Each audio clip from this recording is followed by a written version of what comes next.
지난 두 주간은 우리가 추수감사주일을 지나면서 감사에 관한 말씀을 나누었고요. 오늘 다시 요한계시록 말씀으로 돌아왔습니다.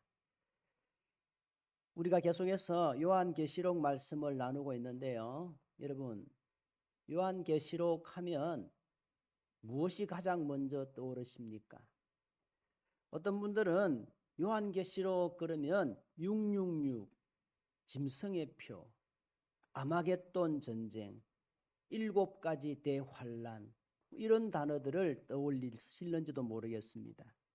이 때문에 많은 분들이요, 요한계시록 그러면 두려움의 책, 심판의 책, 그렇게 생각하는 거예요.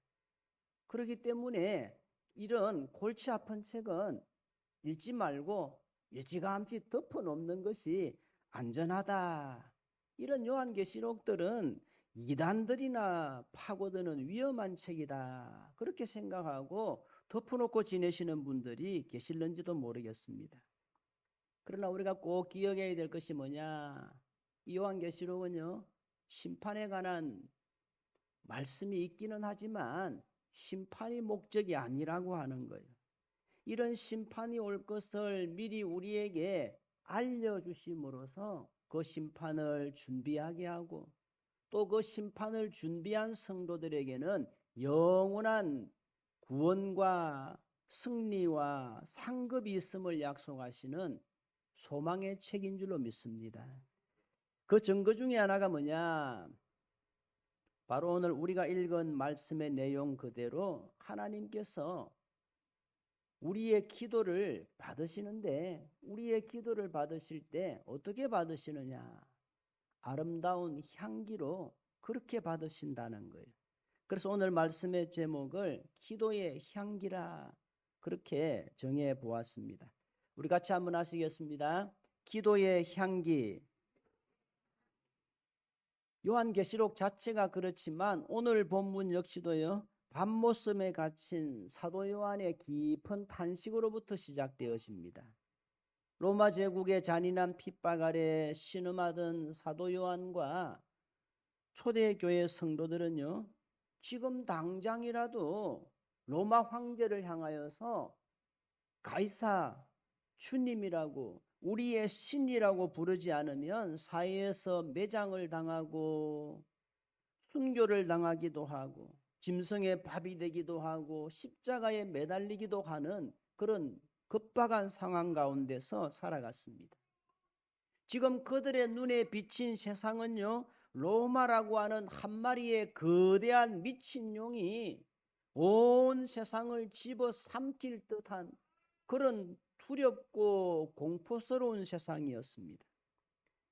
그런 가운데서 내가 예수님을 믿는다, 나의 믿음을 지켜간다라고 하는 것은요, 조롱과 멸시를 당하고 순교를 각오하지 않으면 할 수 없는 일이었다는 거예요. 그래서 초대교회 성도들은 절망 가운데서 매일 탄식하면서 하나님 앞에 물었습니다. 하나님, 도대체 세상이 왜 이렇습니까?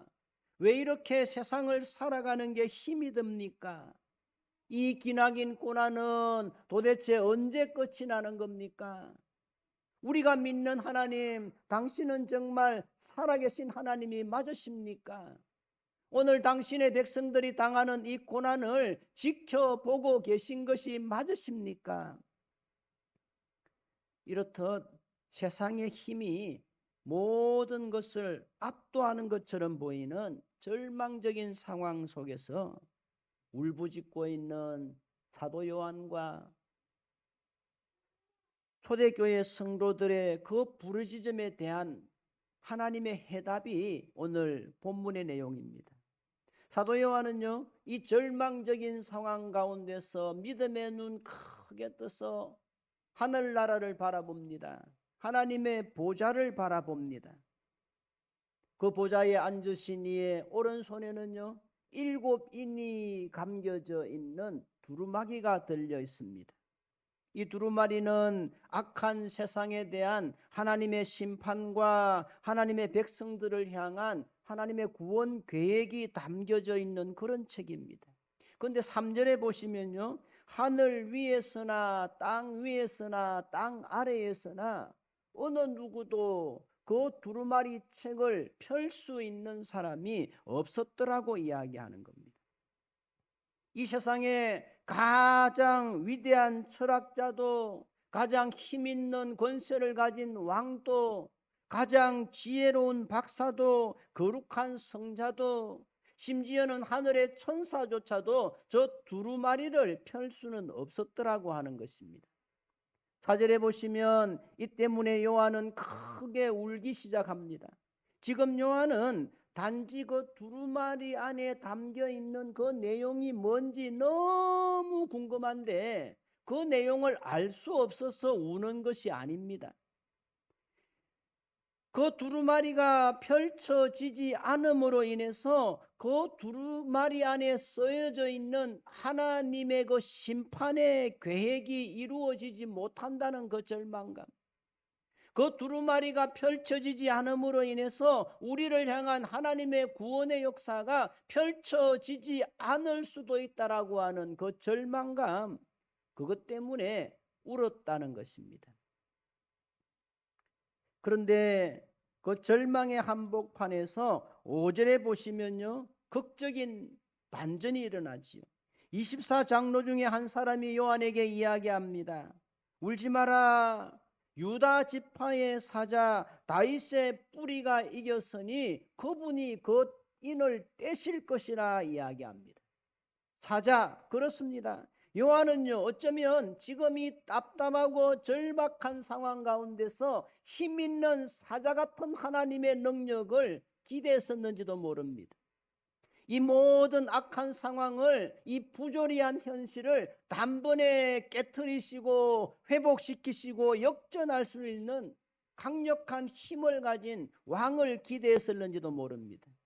그런데 요한이요, 환상 가운데 본 것은 무엇입니까? 힘센 사자가 아니었습니다. 6절 앞부분에 보시면요, 우리 앞부분만 같이 한번 읽어보겠습니다.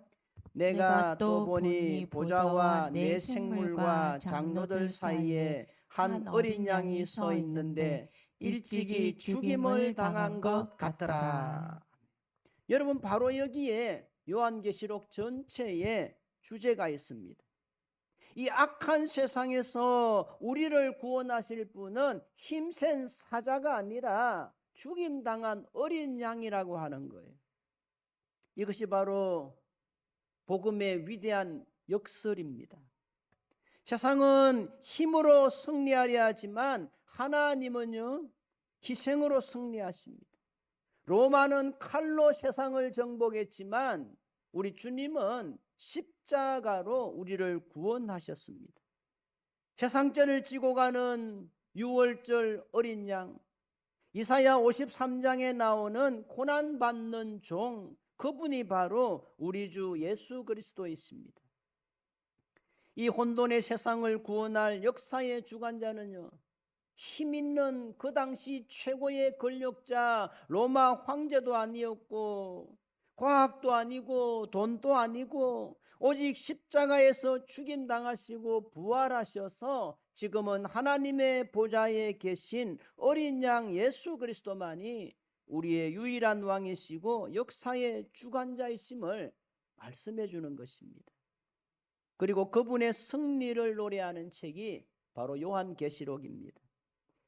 환상을 통해서 이 분명한 사실을 깨달은 요한은요, 13절에 보시면 하나님을 향한 찬양으로 나아갑니다.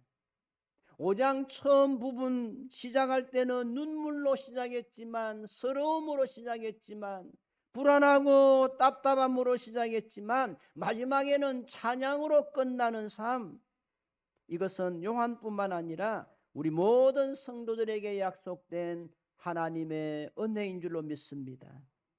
그러기에 요한계시록은요, 결단코 두려움의 책이 아닙니다.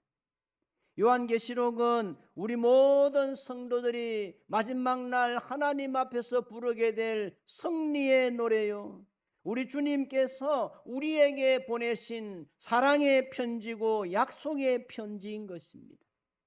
어떤 약속입니까?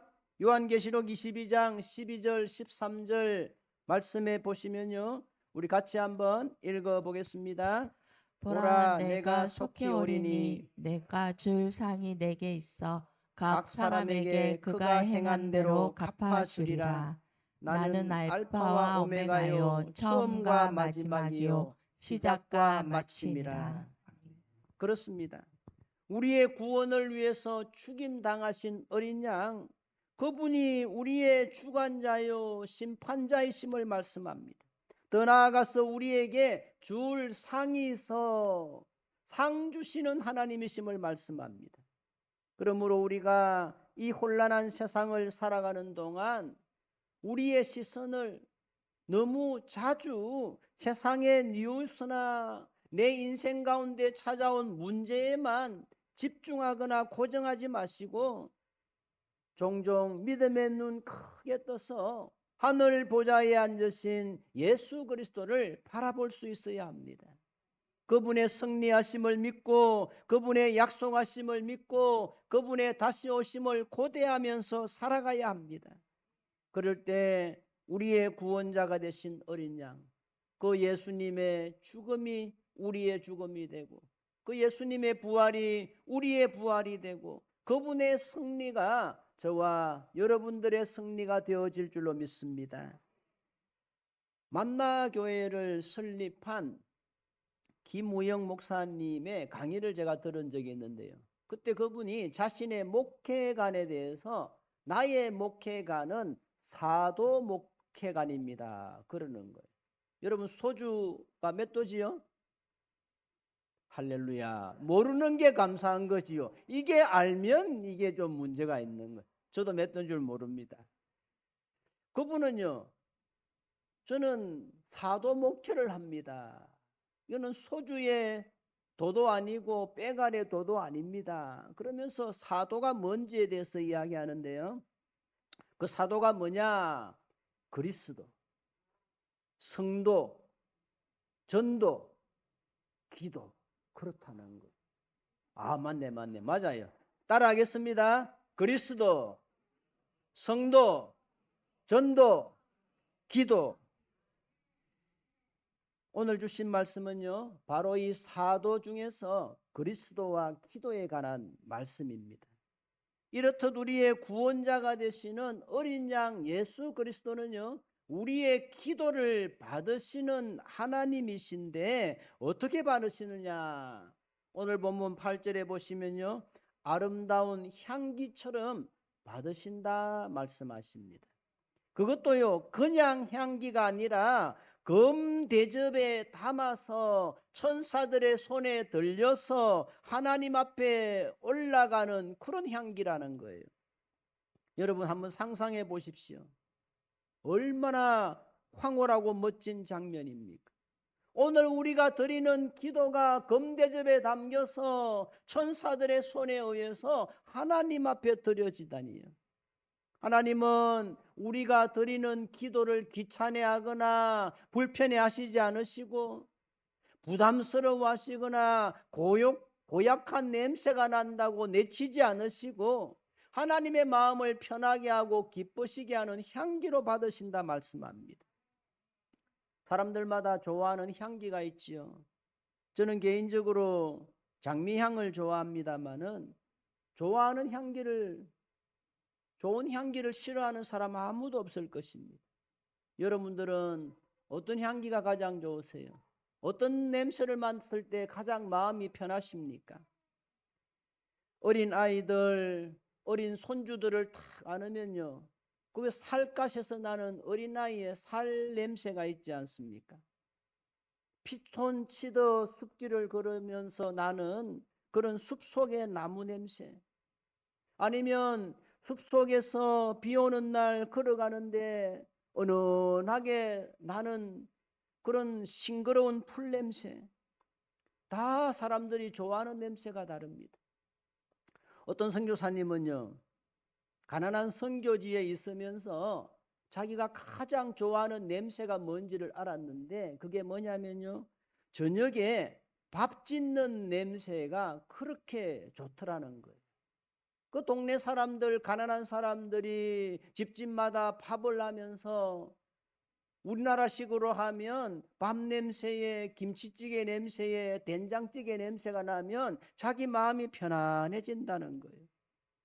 이처럼 우리 하나님께도요, 좋아하는 냄새가 있는데 그게 뭐냐?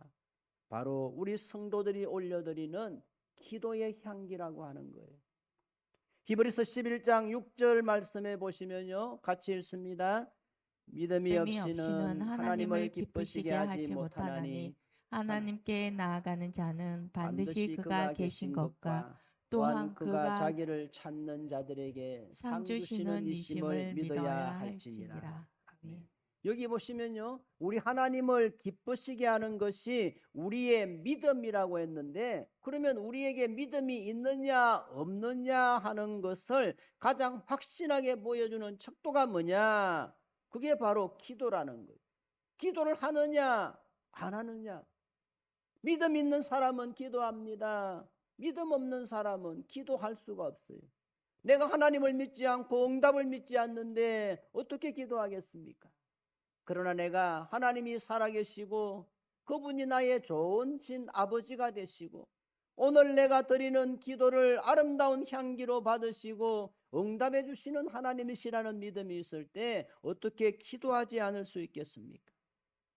때로는 우리가 올려드리는 기도가 아무런 효과가 없는 것처럼 느껴질 때가 있습니다. 아무리 기도하고 아무리 부르짖어도 응답은 없고 현실은 더 어려워지고, 그럴 때 여러분, 우리의 기도는요 마치 부도난 수표처럼 공허하게 하늘을 떠도는 것만 같습니다. 그런데 오늘 주신 말씀은 그게 아니라고 분명히 말씀하시는 거예요. 우리의 기도는 향으로 하나님 앞에 올려지고 있다는 거예요. 하나도 빠짐없이 천사가 담아서 하나님 앞에 올려드린다는 거예요. 그것도 허접한 속구리에 이리저리 담아서 올려드리는 것이 아니라 검대접에 담아서 올려드린다는 거예요. 여러분, 그러면 왜 우리의 기도를 하나님께서 검대접에 담으실까요? 그것은 우리의 기도가 그만큼 귀하다는 거예요. 하나님이 우리의 기도를 그만큼 소중히 여기시고 결단코 잊지 않으신다는 것입니다. 특별히 우리 성도들의 기도가 향으로 비유되고 있는 것에 주목해야 합니다. 향은요, 종교적인 의식을 위해서 드려지는 것으로 달콤한 냄새가 나지요. 우리가 향기로운 꽃 내음만 맡아도 스트레스가 풀리고 기분이 좋아지는 것처럼 우리가 드리는 기도가 하나님 아버지 앞에 기분 좋은 향기가 되어지고 하나님의 기쁨이 되어진다고 하는 것이 얼마나 놀라운 일입니까? 이것을 가장 잘 설명하는 구절이요, 출애굽기 30장 34절 35절에 나오는데요, 우리 34절 35절 같이 한번 읽어보겠습니다. 여호와께서 모세에게 이르시되 너는 소합향과 나감향과 풍자향의 향품을 가져다가 그 향품을 유향에 썩되 각기 같은 분량으로 하고 그것으로 향을 만들되 향 만드는 법대로 만들고 그것에 소금을 쳐서 성결하게 하고. 아멘. 이 말씀의 내용은요, 하나님께서 임재하시는 지성소 안에 있는 분향단에 제사장이 24시간 내내 향을 꺼트리지 아니하고 태워야 되는데 그 향이 성도들의 기도다, 그렇게 말씀하시고 있습니다.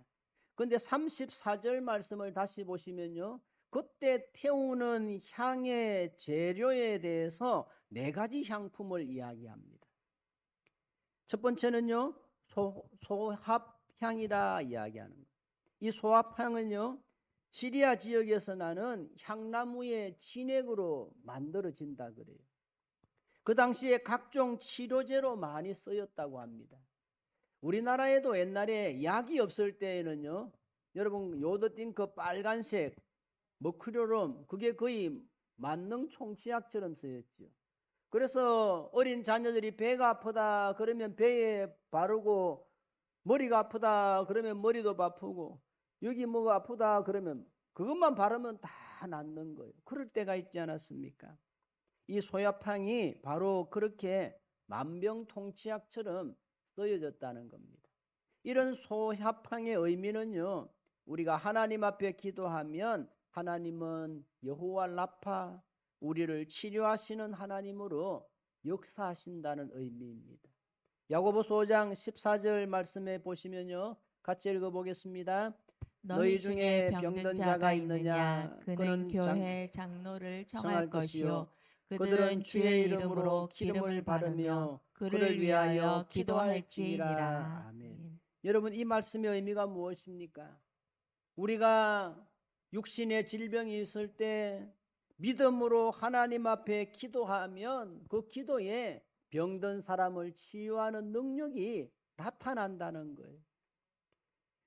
여러분, 우리가 살아가다 보면 꼭 우리의 육신에만 질병이 드는 것은 아니지 않습니까? 사업의 병이 들기도 하고 신앙의 병이 들기도 합니다. 그런데 그 병을 치유하는 은혜가 바로 기도라고 하는 것입니다. 그러기에 우리가 우리의 기도를 금대접에 담아서 귀히 받으시는 하나님 앞에 우리의 육신의 병이 들거나 인생의 병이 들거나 사업의 병이 들거나 신앙의 병이 들거나 상관없이 하나님이 우리를 고쳐주시고 우리의 인생의 문제를 해결해 주실 것이라는 믿음을 가지고 기도해야 한다는 것입니다. 두 번째는요, 나감향입니다. 이 나감향은요, 조개 껍질을 잘게 부수면 그때 나는 향이라고 그럽니다. 그래서 나감이란 말 자체가 부셔지고 깨어진다는 의미가 있다고 합니다. 이것은 하나님 앞에서 기도하는 우리의 자아와 고집과 옛사람의 성질들, 모난 부분들이 깨어져야 됨을 알려주는 것입니다. 하나님이 받으시는 가장 향기로운 우리의 기도는요, 어떤 기도냐? 깨어진 기도라는 거예요. 하나님 앞에서 내 잘난 마음으로 드리는 교만한 기도가 아니라, 하나님, 내 기도 들어주시면 좋고요, 안 들어주셔도 어쩔 수 없고요, 그런 마음으로 드리는 기도가 아니라, 하나님, 나 하나님 없으면 못 살아갑니다. 하나님 안 도와주시면 나 살아갈 수가 없어요. 내 힘으로는 할 수 없습니다. 내 능력으로는 할 수 없습니다. 내가 살 수 있는 길은 하나님밖에 없습니다. 그러니 하나님 나를 불쌍히 여겨주시고 살려주십시오.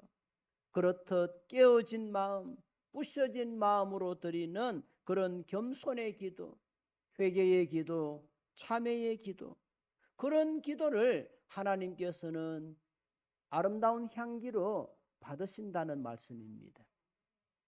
세 번째는 풍자향입니다. 풍자향이 무엇이냐면요, 중동 지방의 고목나무에서 나는 액을 가지고 만드는 그런 향입니다. 그런데 이 액, 이 향은 언제 사용했느냐면요, 주로 소독제로 많이 사용했다는 거예요. 옛날에 회충들이 많이 있지 않습니까? 그런데 이 풍자향을 팍 뿌려놓고 이 풍자액을 뿌려놓으면 해충들이 들어오질 못한다는 거예요. 해충을 박멸하는 향이 풍자향이라는 거예요.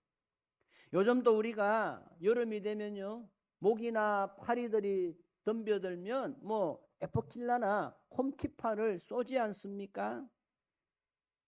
바로 이 풍자향이 그런 역할을 했다는 거예요. 그러면 이 풍자향이 주는 은혜가 뭐냐? 우리가 평상시에 기도를 많이 뿌려놓고 기도를 많이 심어 놓으면 그 기도가 풍자향처럼 에퍼킬라처럼 우리 인생의 악한 것들을 막아주고 더러운 것들을 막아주는 역할을 한다는 것입니다. 마치 평상시에 저축을 열심히 해놓으면 경제적인 어려움이 와도 쉽게 넘어가고, 평상시에 운동을 열심히 해놓으면 질병의 어려움이 와도 견딜 수 있는 힘이 생기듯이 우리의 기도도 마찬가지라는 거예요. 꼭 내 인생 가운데 어떤 답답한 문제가 생겼을 때만 기도하는 것이 아니라 미리 평안할 때, 좀 살만할 때 기도를 많이 심어 놓고 뿌려 놓으면 그 기도가 영적 풍자양이 되어서 우리 인생의 악한 벌레들을 막고 사탄의 시험들이 침범하지 못하도록 막는 은혜가 있는 줄로 믿습니다. 그러기에 우리가 열심히 기도해야 될 이유가 세 가지지요. 첫 번째는 우리의 병든 몸을 치유하고 병든 삶을 치유하기 위해서입니다. 두 번째는 교만한 마음, 내잘난 마음 부수며 하나님의 은혜만을 구하기 위해서입니다. 세 번째는요, 악한 일들, 안 좋은 일들이 내 인생 가운데 틈타지 못하도록 미리 막기 위함입니다. 이것이 바로 구약시대의 분향단에서 드려진 기도의 향기의 의미고, 신약시대에 오늘 우리가 드리는 기도의 향기의 의미라고 하는 것입니다. 요한계시록 8장 3절 말씀에도 보시면 이와 비슷한 내용이 나오는데요. 우리 3절 말씀을 같이 한번 읽어보겠습니다. 또 다른 천사가 와서 제단 곁에 서서 금 향료를 가지고 많은 향을 받았으니 이는 모든 성도의 기도와 합하여 보좌 앞 금 제단에 드리고자 함이라. 여기도 보시면요, 우리 성도들의 기도가 금 향로에 담겨서 금 제단에 드려진다 이야기합니다. 여러분, 요즘 금값이 많이 올랐지요. 금값이 많이 올랐습니다. 제가 방송을 보니까 가장 많이 올랐을 때는 70몇만 원까지 올라갔는데, 최근에는 어제 제가 인터넷으로 금값을 확인해 보니까 65만 원 정도 한다고 그러더라고요. 그런데 그 귀한 금향로 금제단에 천사들이 무엇을 담아 드렸느냐 하면 우리 성도들의 기도를 담아서 예수님 앞에 올려드렸다는 거예요. 여러분, 이게 우리 성도들에게 얼마나 엄청난 소망의 말씀입니까? 왜 그렇습니까? 우리가 하나님 앞에 기도를 올려드리면 천사가 그 기도를 소홀히 대할 수가 없어서 금대접에 금향로에 일일이 담아서, 하나님, 부산 참빛교회 김집사가 오늘 이런 기도의 내용을 올렸습니다. 박 집사가 오늘 이런 기도의 내용을 올렸습니다. 그렇게 담아서 하나님 앞에 보고한다는 것입니다. 그러기에 우리의 기도가 지금 당장은 응답이 없는 것 같아도 하늘 보좌 앞에 차곡차곡 쌓여가고 있고 하나님 앞에 기록되어지고 있고 기억되어지고 있다라고 하는 거, 그거 반드시 믿으실 수 있기를 바랍니다. 그래서 하나님의 때가 되면 반드시 응답하게 될 것입니다. 그러기에 우리는 이 분명한 믿음을 가지고 계속해서 기도해야 되는 거예요. 또 동시에 우리가 드린 기도가 금대접에 다 모일 때까지 기다린다라고 하는 것은요, 하나님께서 우리 각 사람에게 요구하시는 기도의 분량이 있다는 의미이기도 합니다. 그 기도의 분량은 사람마다 각각 다를 수가 있습니다. 그러나 한 가지 분명한 사실은요, 우리 각자의 기도의 분량이 다 찰 때 그때 비로소 기도의 응답이 우리 가운데 찾아온다고 하는 거예요. 그러기에 때로는 우리의 기도가 하나님 앞에 드려진다는 그런 확신이 없을 때에라도, 또 때로는 내 기도의 결과가 지금 당장 내 눈앞에 나타나지 않는다 하더라도 우리는 여전히 기도해야 한다는 거예요. 왜요? 우리가 믿는 하나님은 우리의 기도를 외면하시는 하나님이 아니라 지금도 우리의 기도를 다 듣고 계시는 좋으신 하나님이시기 때문이라고 하는 거예요. 비록 지금 당장은 하나님이 우리의 기도에 침묵하시는 것 같고 모른 채 하시는 것 같아도 하나님은 우리를 잊어버리시거나 내팽개치신 것이 아니라고 하는 거예요. 천사들을 통해서 지금 또 우리들의 기도를 아름다운 향기로 받아주시고 계시다라고 하는 것입니다. 지금 하나님께서 사도 요한에게 이런 환상을 보여주신 이유가 무엇입니까? 사도 요한을 비롯한 초대교회 성도들이 로마 황제의 그 잔인한 고난과 핍박을 당하는 가운데서도 하나님 앞에 여전히 기도를 올려드리고 있는 거예요. 그럼에도 불구하고 기도의 응답이 속히 차지하지 않으니까 그들의 마음이 낙심하고 흔들리고 주저앉을 때 하나님이 그들에게 확신을 주시는 거예요. 오늘 너희들이 올려드리는 기도는 그냥 흩어지거나 사라지는 것이 아니라 계속해서 하늘나라의 금대접에, 하늘나라의 금향로에 담기고 있으니 힘을 내라고 하는 것입니다. 이것은 오늘 우리도 마찬가지입니다. 저와 여러분들이 올려드리는 기도는 하나도 땅에 떨어지지 않을 것입니다. 나는 기도하고 잊어버릴 수 있습니다. 그런데 하나님은 그 기도를 절대로 잊지 않으신다라고 하는 거예요. 하나님은 오늘도 우리의 기도를 다 듣고 계시고, 오늘도 우리의 형편을 다 알고 계시고, 오늘 우리가 답답하고 서러움 가운데 흘리는 눈물방울들을 헤아리고 계신다는 것입니다. 그러기에 오늘 우리가 하나님 앞에 올려드리는 기도는 결단코 헛됨이 없습니다. 여러분, 우리의 기도는 금대접에 담겨서 하나님 앞에 올려드리는 아름다운 향기입니다. 지금도 우리들이 하나님 앞에 올려드리는 그 기도들이 하나하나 하나님의 보좌 앞에 있는 금향로, 저와 여러분들의 이름이 각각 쓰여져 있는 그 금향로에 담기고 있다라고 하는 거예요. 그 향로가, 그 금대접이 얼마나 큰지는 알 수 없지만 우리가 올려드리는 기도의 향기가 언젠가는 그 금대접에, 언젠가는 그 금향로에 차고 넘치게 되어질 줄로 믿습니다. 그리고 그날이 되면 놀라운 기도의 응답이, 내가 기대하고 상상했던 그 이상의 놀라운 기도의 응답이 우리 인생 가운데, 우리 가정 가운데, 우리 자녀들 가운데 임하게 되어질 줄로 믿습니다. 이 분명한 사실을 믿고 지금 당장은 좀 힘들고 답답하고 서러워도 끝까지 기도를 포기하지 마시고 끝까지 하나님을 바라고 믿음의 기도를 올려드리심으로, 그 기도의 힘으로, 그 기도의 향기로 오늘 우리에게 주어진 모든 삶의 환경을 다 이겨가실 수 있는 여러분 되어주시기를 우리 주님의 이름으로 축복합니다. 아멘.